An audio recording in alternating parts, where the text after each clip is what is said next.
Yesterday, December 7th, 1941,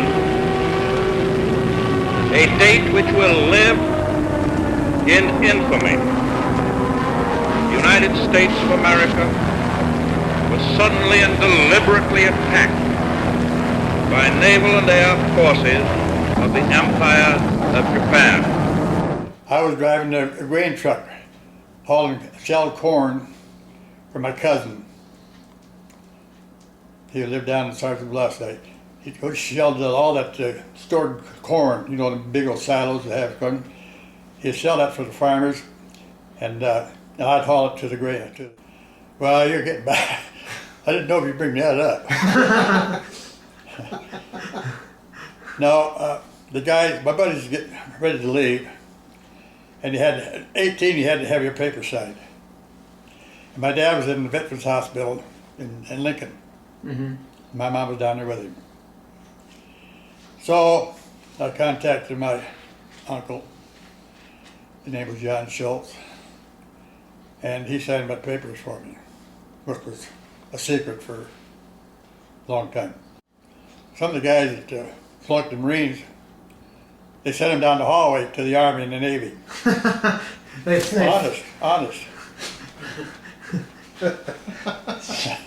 Yeah, that still happens today.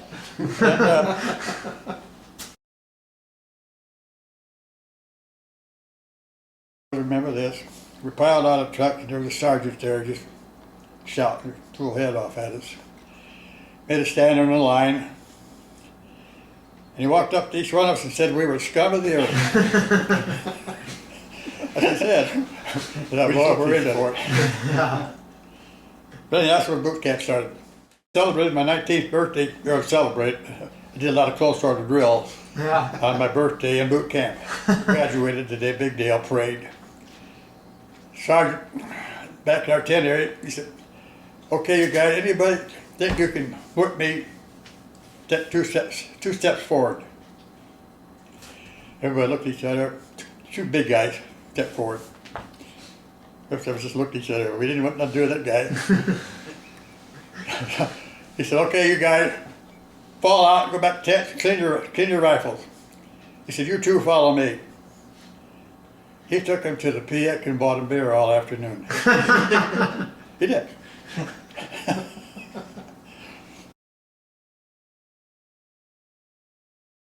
It was the first bunch to go over to Pearl Harbor. They had sergeants and everything else down guard duty when we got there. Of course, everything was shot, you know, boats, ships was all upside down. Everything was shot up. The Marine brakes had bullet holes all over it. Came back after 2 years and had a 29-day furlough.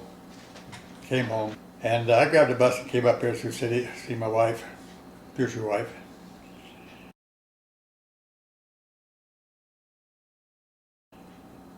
I got through that furlough. I had to report back to Camp Lejeune, foreman of the 29th Marine, 6th Marine Division. So we joined it. I was gun captain on the 37 millimeter. It's a small cannon. You probably know what they are. So I got into 37 millimeter.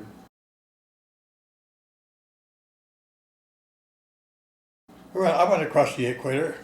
That's when they beat you up. Yeah. Yeah. Yeah, they still do that today. Yeah, they strip you down to your shorts and make you crawl on the deck and hose you down, throw you in a tank of water and hold you there.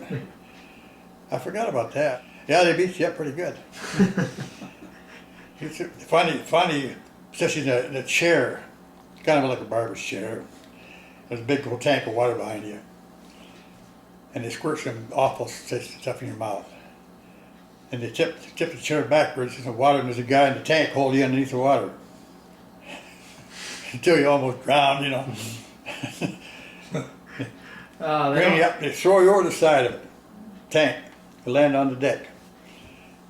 Then you're shellback. I got a big certificate being a shellback. I wasn't a pollywog no more. Did a lot of cave, some Japs in the caves, Water County that wouldn't give up. Mm-hmm. And they'd come out at night and hit our food dump, you know, they're starving to death. And every now and then a guard would shoot one and pop one off, you know. trying to steal food. And you'd go up there to caves and try to get them out of there. Some would come out, some would, some would shoot themselves. Yeah. But then that's besides the training for Okie. We'd go out in ships all the time and climb up to the old cargo net. Mm-hmm. And then they'd go up there and maybe give you a lesson or so. And you have to climb back down the cargo net, jump in the landing boats, hit the beach. Do that most every other day.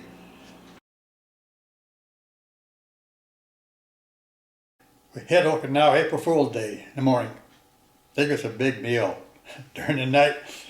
And then in the morning come, I started going over the cargo nets, The guys were pretty quiet, Of course, you get them landing ships, they circle around there for about a half hour. And then when you head for the beach, then you start getting a little, worried.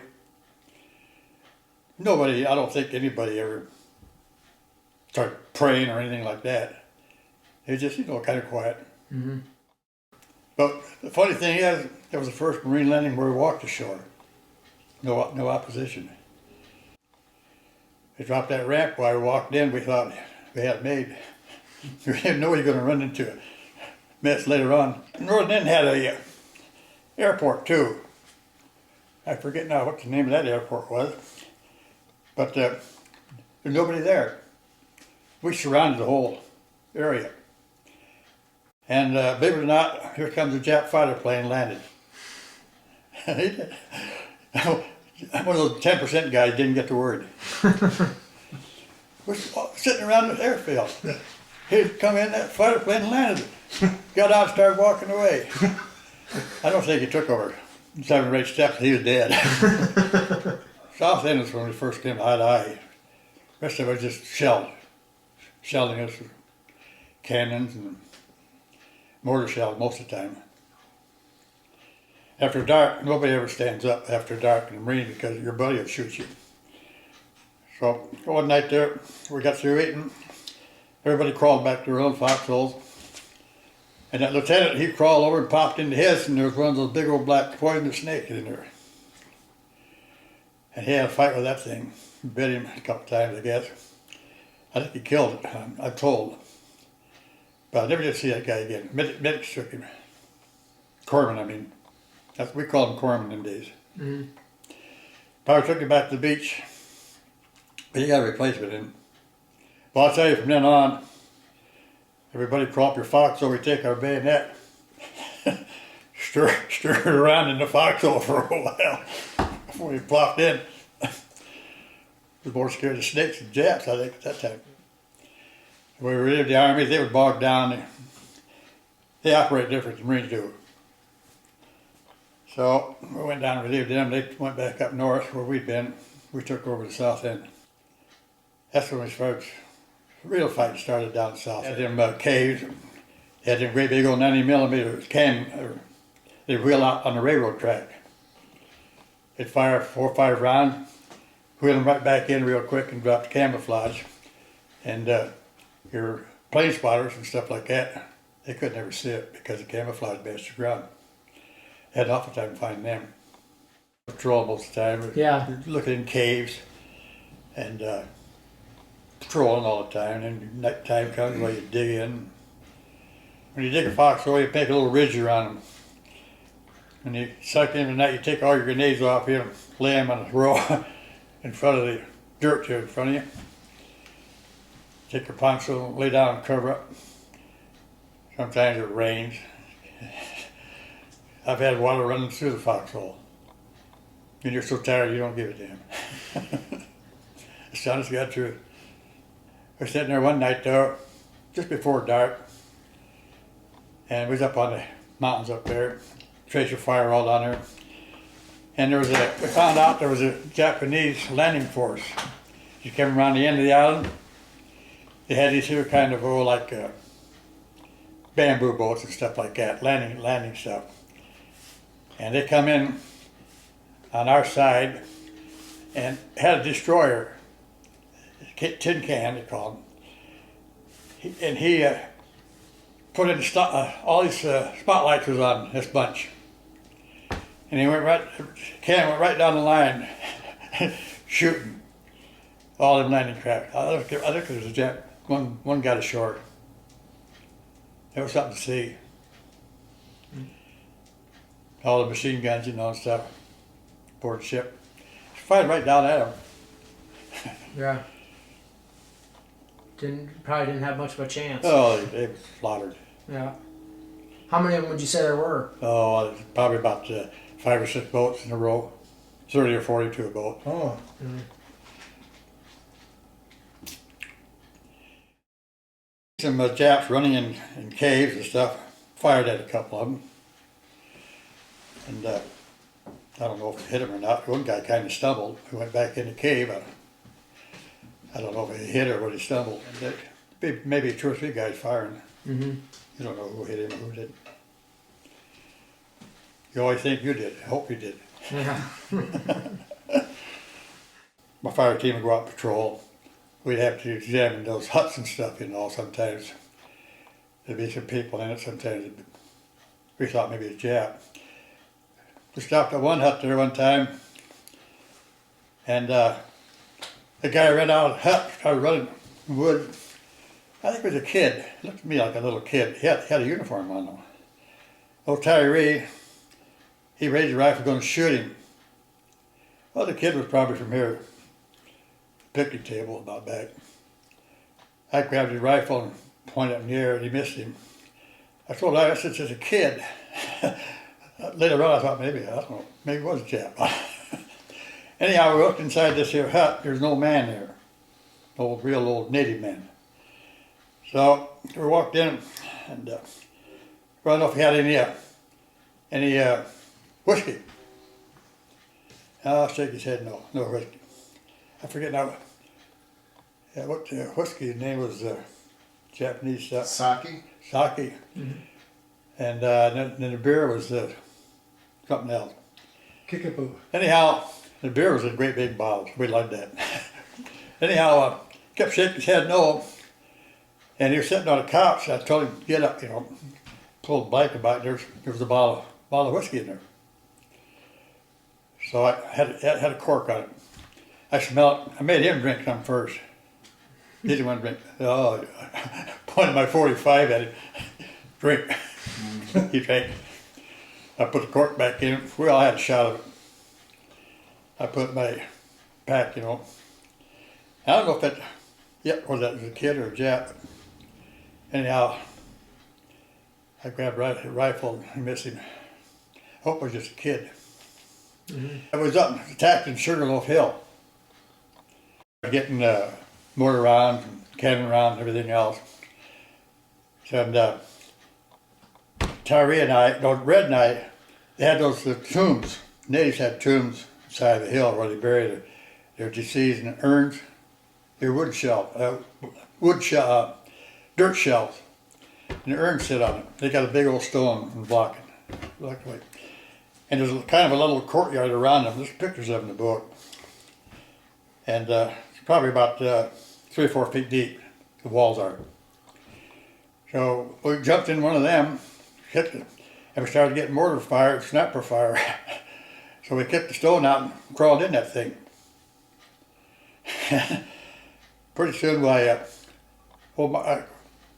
crawled out first. Martin come by, a corporal. He got shot in the jaw. And we pulled him in this little courtyard. He was kind of in a daze, I guess. We pulled him in this little courtyard and laid him down. And before he got him in there, he got shot again.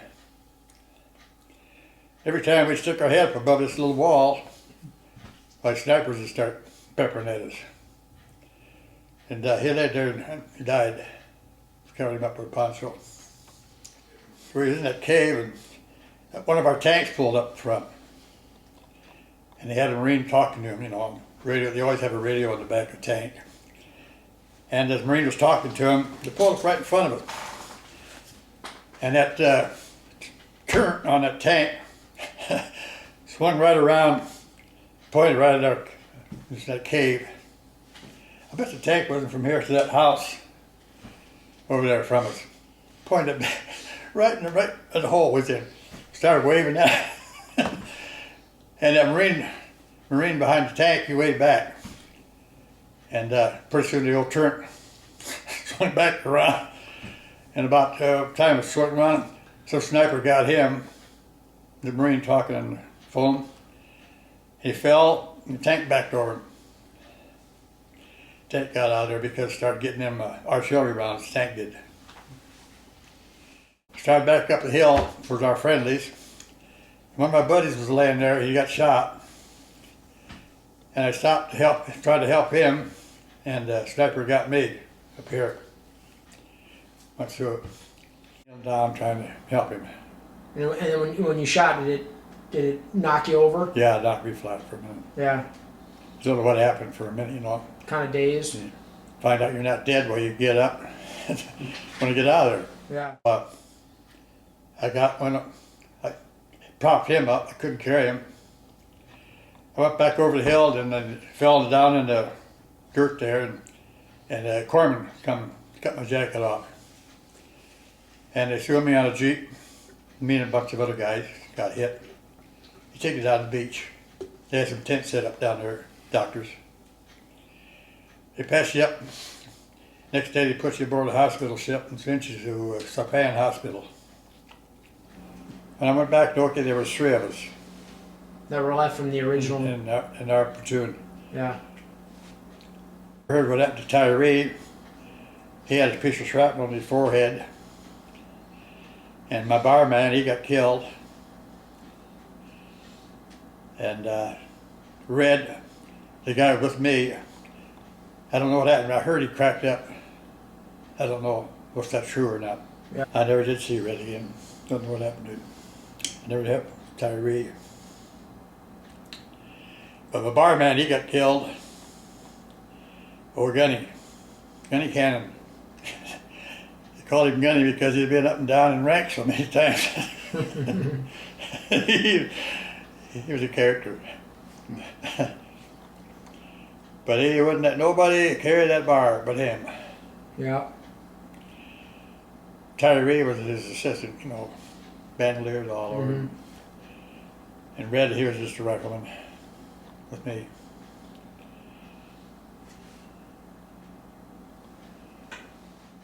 So that's when that there, and then when we went to Guam, that's when I started being acting sergeant. Got to Guam, I was acting platoon sergeant. And them days was all acting, so you never got their pay raise or nothing like that. Mm-hmm. So I was acting platoon sergeant until all replacements come in from the States. Come over to Guam, I was trained to hit Japan proper, to drop the bomb. You don't have no TV or radio or anything like that, just hearsay. Mm-hmm. Stuff that's passed down the line. Most of the time your lieutenant will tell you most of the news, what he hears. Otherwise you don't know what's going on. See, I signed up for a regular, I didn't go in the reserve. I signed up for 4 years in Des Moines. So just lucky, like 1945, they dropped the bomb. It was 4 full years, really. December to December, 4 years. Did it feel like 4 years? Well, Or did it... time went pretty fast, you know, when you're in action like that and training and all that kind of stuff. I really don't know if it was a drag or nothing, but it's like exciting 4 years, I'll put it like that. What was the best part? Coming home, What was the worst part? getting shot. Like a mule kicked you. Flattens you out for a few minutes. Feel pretty good, you find out you're not dead.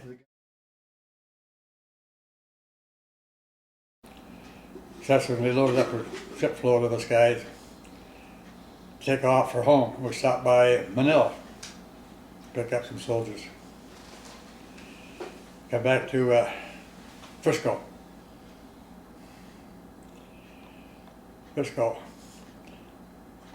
Had the USO workers give you a donut. Made it all worthwhile. Yeah. Oh, we got to be home. my time was up. My mother come to Chicago, and we got a bus ride home to Chicago. Back here. And that was it. I applied for GI training, cabinet making shop. That's right. That was a 2 or 3 year program. We got a home there, and then we got married, and I had. Dear Mr. Schultz, as you gather with family to enjoy the holidays, it is my pleasure to wish you and yours a Merry Christmas on behalf of all Marines. The sacrifices you made and the commitment you displayed during your time as a Marine and since leaving our active ranks epitomize the highest traditions and ethos of our Corps. Your devotion to our Corps has inspired your grandson to follow in your footsteps and serve this great nation under the Eagle Globe and Anchor. That alone speaks volumes about the pride you continue to take in being a Marine. As a member of our nation's greatest generation, you proved your mettle during touchstone battles in our Corps' history. Your actions at Guadalcanal and Okinawa are a testament to your courage, patriotism, and devotion to duty. Marines serving around the globe today proudly carry on the distinguished legacy of valor, discipline, and steadfast fidelity that you helped forge. Since leaving our active ranks, you have epitomized our motto, Semper Fidelis. Your continued commitment to the Marine Corps serves as an inspiration to all Marines. On behalf of all Marines, I extend deepest gratitude for your dedicated service to Corps and country. Have a Merry Christmas and a blessed holiday season. Semper Fidelis. Signed, James F. Amos, General, United States Marine Corps, Commandant of the Marine Corps.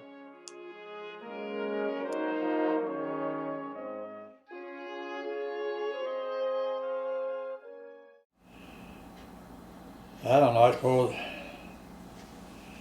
one of the nicest things you can think of is when you're aboard ship and you're heading for the States. And you see all these little guys with you, you know. Some got legs gone, some's got arms gone. But they're all happy because they're going home. Mm-hmm.